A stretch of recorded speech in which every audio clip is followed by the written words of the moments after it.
It's Back to Work Thursday on the Fun Astrology podcast. It's like this midday holiday thing just messes everything up. It's like, you get what you think is a weekend, but then you got to go to work for 2 days.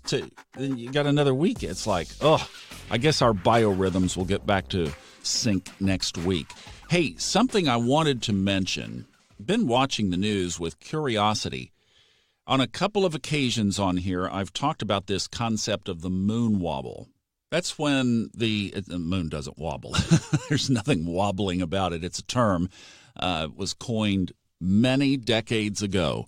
But the idea of the moon wobble is when the north and south nodes of the moon aspect the sun. So what just happened on December 30th is the south node of the moon was conjunct the sun, which that made the north node of the moon opposite the sun. So we have this about every almost just shy of 90 days. It's like 86 point something days. And so this is a frequent, it's almost like Mercury retrograde keeps coming up. The idea is that it definitely it stirs stuff up. It's like, talk about Mercury retrograde on steroids. That's the idea here. Now, I've been watching this because it peaked, so that conjunction happened on December 30th. That was Monday.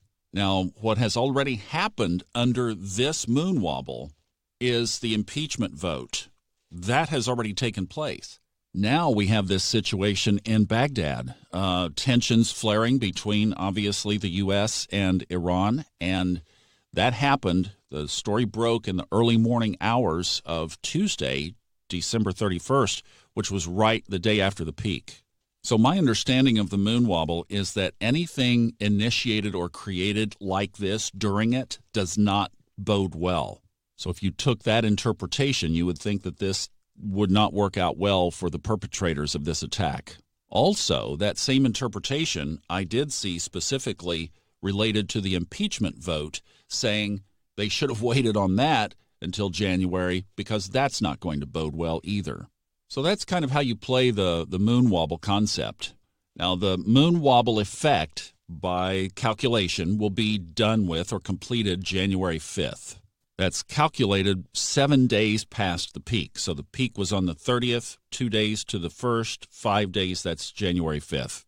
Now, we have another great little conjunction coming up in our Capricorn stellium because Mercury tomorrow is going to hit Jupiter, conjunct. That will happen tomorrow at 11:41 a.m. Eastern Time. Friday, Mars moves into Sagittarius. That's going to be a nice little transition between its own sign. It's the classic ruler of Scorpio, but it moves into a fire sign. So it's going to be equally happy over there. And the key is it gets to be happy. So wake up, Mars. You get to be friendly for about 6 weeks or so. Yay, that will help. That will definitely help what's going on next door in Capricorn. But yeah, you can play with that Mercury-Jupiter conjunction coming up. So what would that look like? Well, good, solid, structured communication will be blessed. How about that? Don't go venturing off in peripheral areas. Make sure that what you say is direct and straight up, and you'll have the universe's wink on your behalf. I'll see you tomorrow for TGI Friday. Have a great Thursday. If you are holidaying, if you are working, well, you know where the energy is. Write that report and send it out in the morning. All right. We'll see you tomorrow for Friday. Bye-bye.